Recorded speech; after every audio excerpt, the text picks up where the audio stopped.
இஸ்ரவேல் ஜனங்கள் முறுமுறுத்த 4 சம்பவங்களும் வசனங்களும்.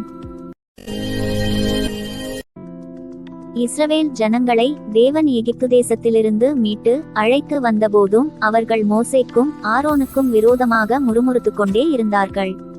அவர்கள் முறுமுறுத்த சம்பவங்களை பார்க்கலாம். இஸ்ரவேல் ஜனங்கள் செங்கடலை பிளந்ததற்காகவும் எகிப்தியரை அழித்ததற்காகவும் தேவனுக்கு நன்றி சொல்லி அவரை துதித்து பாடினார்கள். பின்பு அவர்கள் சூர் வனாந்தரத்திற்கு வந்தார்கள். அங்கே அவர்களுக்கு 3 நாள் குடிக்க தண்ணீர் இல்லாமல் இருந்தது. அவர்கள் மாராவிலே வந்தபோது மாராவின் தண்ணீர் கசப்பாய் இருந்தது. அதை அவர்களால் குடிக்க கூடாதிருந்தது. ஆனால் அவர்கள் தேவனை நோக்கி கூப்பிடாமல் மோசேக்கு விரோதமாக முறுமுறுத்தார்கள். மோசேயோ தேவனை நோக்கி கூப்பிட்டான். அப்பொழுது தேவன் ஒரு மரத்தை காண்பித்தார். அந்த மரத்தை அந்த தண்ணீரில் போட்டபோது மாராவின் தண்ணீர் மதுரமாயிற்று. இஸ்ரவேல் ஜனங்கள் சீன்வனாந்தரத்தில் சேர்ந்தபொழுது அவர்கள் மோசேக்கும் ஆரோனுக்கும் விரோதமாக முறுமுறுத்து, நாங்கள் இறைச்சி பாத்திரங்களண்டையிலே உட்கார்ந்து அப்பத்தை திருப்தியாக சாப்பிட்ட எகிப்து தேசத்திலே கர்த்தரின் கையால் செத்துப்போனோமானால் நலம். இந்த கூட்டம் முழுவதையும் பட்டினியினால் கொல்லும்படி நீங்கள் எங்களை புறப்பட பண்ணி இந்த வனாந்தரத்திலே அழைத்து வந்தீர்களே என்றார்கள். தேவன் மோசேயிடம், இஸ்ரவேல் புத்திரரின் முறுமுறுப்புகளை கேட்டிருக்கிறேன். நீ அவர்களோடே பேசி, நீங்கள் சாயங்காலத்தில் இறைச்சியை புசித்து விடியற்காலத்தில் அப்பத்தால் திருப்தியாகி நான் உங்கள் தேவனாகிய கர்த்தர் என்பதை அறிந்து கொள்வீர்கள் என்று சொல் என்றார்.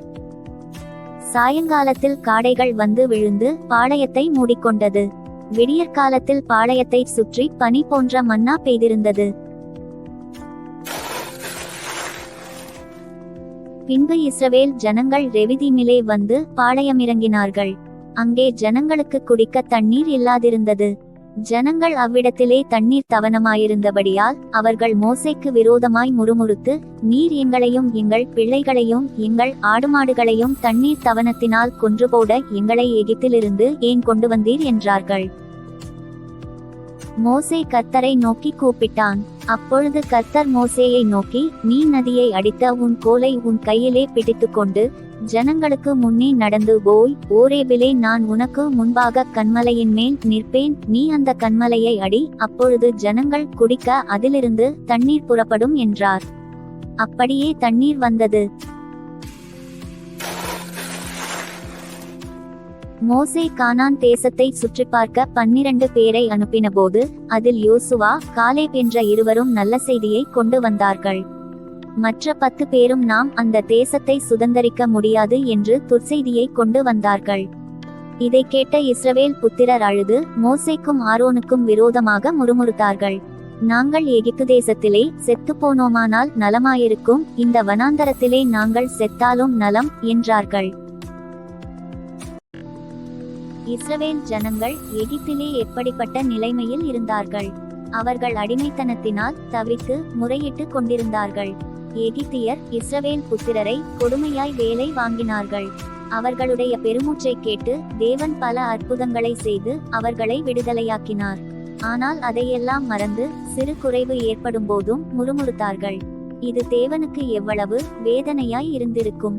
தேவன் நமக்கு எவ்வளவோ நன்மைகளை செய்கிறார். ஆனால் நம் வாழ்க்கையில் குறைவு வரும்போது நாம் முறுமுறுக்கிறவர்களாக இருந்தால் தேவன் வேதனைப்படுவார்.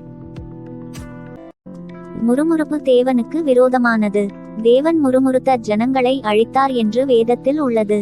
நாம் முறுமுறுக்காமல் தேவனிடம் கேட்கும் போது தேவன் நிச்சயம் தேவைகளை தருகிறார்.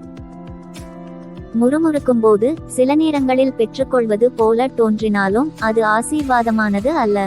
முறுமுறுப்பதற்கு பதிலாக தேவனிடம் உரிமையோடு கேட்கும்போது தேவன் நிச்சயம் தருவார். இயேசு சொன்னாரே, கேளுங்கள் கொடுக்கப்படும், கேட்கிறவன் எவனும் பெற்றுக்கொள்கிறான் என்று. முறுமுறுப்பு பற்றிய சில வசனங்களை பார்க்கலாம். அவர்களில் சிலர் முறுமுறுத்து சங்காரக்காரனாலே அழிக்கப்பட்டார்கள்.